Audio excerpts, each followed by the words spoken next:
அவங்க ஃபேமிலி எனக்கு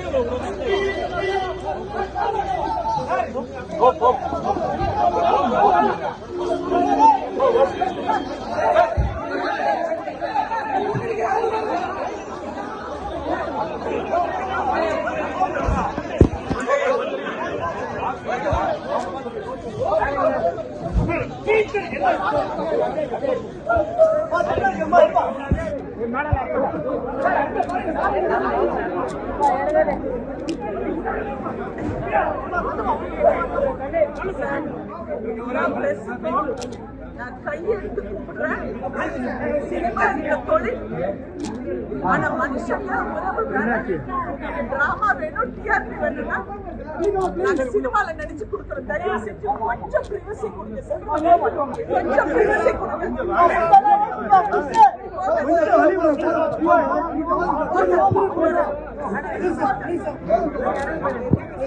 தயவு செஞ்சு சர்க்கஸ் ஆக்காதீங்க.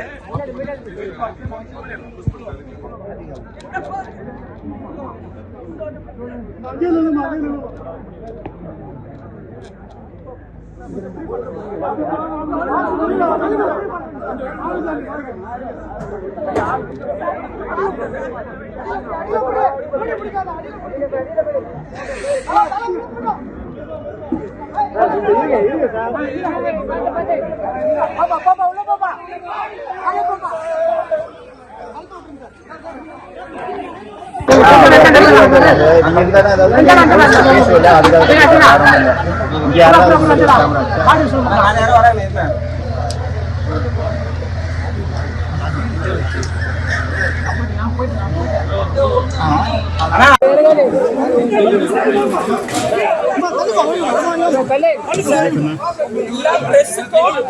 நான் கையெழுத்து கூப்பிடுறேன்.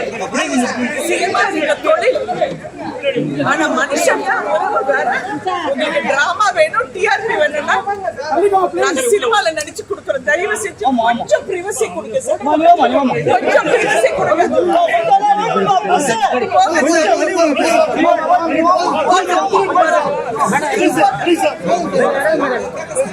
தயவு செஞ்சு சர்க்கஸ் ஆக்காதீங்க.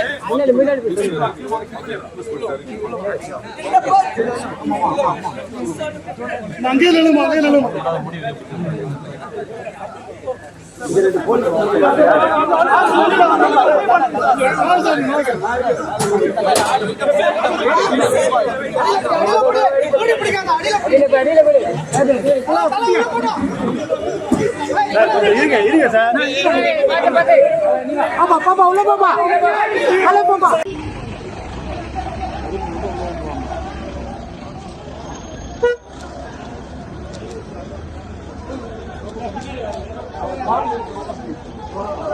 அவங்க ஃபேமிலி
எனக்கு ஒரு 1 hour முன்னாடி ஒரு நியூஸ் வந்தது,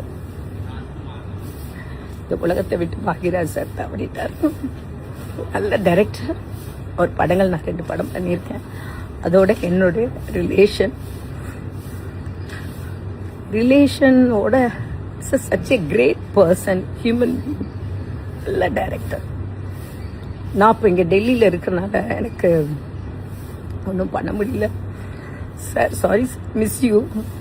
ஏன்னா அந்த கல்யாணம் பண்ண டைம் எல்லாமே நான் போய் அவர்கிட்ட பேசும்போதும் என்னை பற்றியெல்லாம் ரொம்ப பெருமையாக பேசுவார். Great person. அந்த நாட்கள் மறக்க முடியாது. அந்த ஃபேமிலியோட நாட்களும் சரி, அவரோட நான் படம் பண்ணதும் சரி, அவரோட பேசின விதம், யாரையுமே ஹர்ட் பண்ணி பேச மாட்டார். ரொம்ப நல்ல மனிதர். இந்த மாதிரி ஒரு வர வர நல்ல மனிதருக்கு நம்மளை விட்டு போகிறாங்க சொல்லுவோம், மனசு ரொம்ப ரொம்ப கஷ்டமாக இருக்கு. பாரதிராஜா சார், பாக்யராஜ் சார் நினச்சே பார்க்கல. எனக்கு இப்போ என்னன்னா, டெல்லியில் இருக்கேனே, என்னால் போக முடியல சுச்சுவேஷனில் இருக்கு. கீர்த்திட்ட பேசினேன், எல்லாத்தையும் பேசினேன். பட் என்ன சொல்றது, ஆறுதல் சொல்ல முடியாது. அதனால சினிமா ஃபீல்டுக்கே ஒரு பெரிய லாஸ், ஒரு பெரிய டைரக்டரை லாஸ் பண்ணோம். எங்களுக்கு எங்கள் ஃபேமிலியில் ஒருத்தரை மிஸ் பண்ணோம். ஒரு நல்ல மனிதரை மிஸ் பண்ணியிருக்கோம்னு சொல்லும்போது பாக்யராஜ் சார்.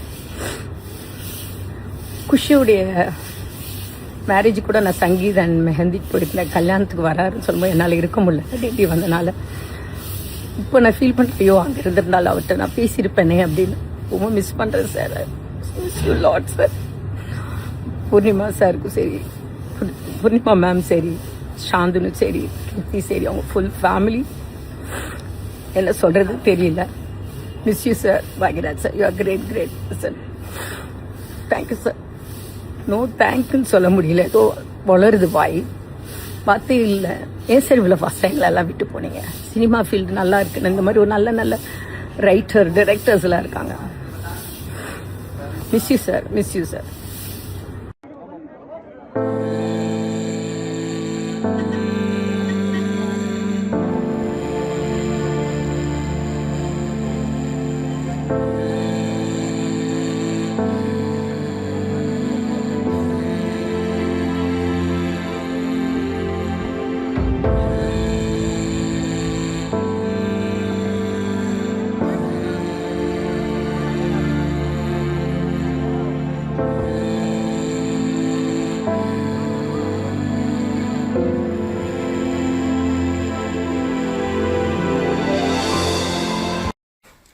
காலையிலே ரொம்ப அதிர்ச்சியான தகவல். ரொம்ப முக்கியமானவர்கள், பெரிய பெரிய படைப்பாளிகளை போன வாரம் தான் பாரதிராஜா ஐயா அவர்கள்,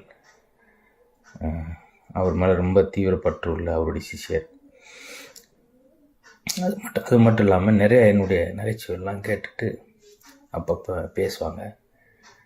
இப்போ கூட உங்கள் பார்த்தேன், நீங்கள் நடுவராக இருந்து பண்ணுறத அப்படின்னு. நான் பத்திரிக்கை கொடுக்க போகிறப்ப, எங்கள் பாப்பா சடங்குக்கு ஒரு 2 மாதத்துக்கு முன்னாடி பத்திரிக்கை கொடுக்க போகிறப்ப கூட உடனே அசிஸ்டண்ட்டு கூப்பிட்டு, என்னைக்கு தேதி 8 காலையிலே டிக்கெட் போடுங்கன்னு சொல்லி, அவரே நான் இல்லை சார், எதுக்கு என் தம்பிக்கு நான் வேற டிக்கெட் போடுவான்னு சொல்லி அந்த உரிமை எடுத்து அந்த தள்ளாத வயசிலும் சென்னையிலேருந்து மதுரை வந்து விலை உயர்ந்த வாட்சுகளை பாப்பா 2 பேரும் கொடுத்துட்டு ஆசீர்வாதம் பண்ணது 2 மாதத்துக்கு முன்னாடி. அதுக்கு முன்னாடி நான் ரொம்ப கலக்கப்பேர் நிகழ்ச்சிக்கலாம் கெஸ்ட்டாக கூப்பிடும்போது உடனே கிளம்பி வருவார். 2 முறை அப்படி வந்திருக்கிறாரு. இப்படி நிறைய எங்களுக்குள்ள நிறைய நட்பு. எந்த ஒரு பட்டிமன்ற நிகழ்ச்சினாலும் என்னை அழைப்பார். சினிமா சார்ந்த அவர்கிட்ட எனக்கு நட்பு இல்லாட்டியும் கூட சமீப காலமாக ஒரு 10 ஆண்டுகளாக நல்ல ஒரு தூய்மையான நட்பு. எளிய கலைஞனுக்கு மரியாதை செய்யக்கூடியவர். காலையிலே ரொம்ப அதிர்ச்சியாக இருந்தது. அவர் படைப்பு ஒவ்வொன்றும் இன்னைக்குள்ள தலைமுறைக்கு தெரியுமா என்னன்னு தெரியாது. இந்த கதை கோர்வை அவர் மாதிரி ஒரு படைப்பாளர் கொடுத்த கிடையாது. எல்லா படங்களும் தொடர்ச்சியாக எனக்கு தெரிஞ்சு 12 படம் மெகா கிட்டானது, அதெல்லாம் வரலாற்று சாதனை. எந்த இயக்குனர் அப்படி செய்யலை.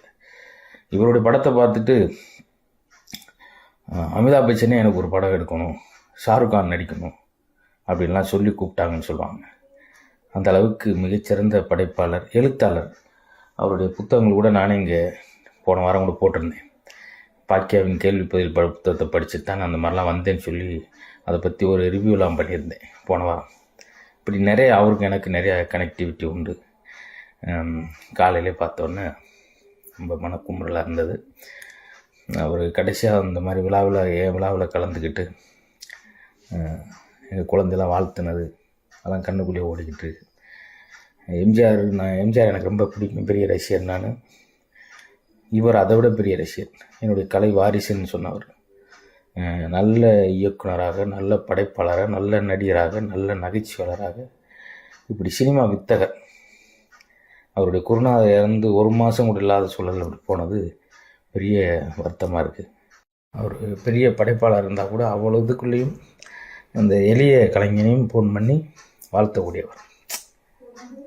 அவருடைய வாழ்த்துல எனக்கு ஒரு பெரிய உந்துதலாக இருந்துச்சு. இப்படி ஒரு ஜாம்பவான் வாழ்த்துனதெல்லாம் பெரிய சந்தோஷம். இனி வாழ்த்துறதுக்கு யார் இருக்கா அப்படின்ற ஒரு கேள்விக்கு ரொம்ப மன வருத்தமாக இருக்குது. அவர் நிம்மதியுறட்டும், இளைப்பாறட்டும், இறைவன் அருள் புரியட்டும்.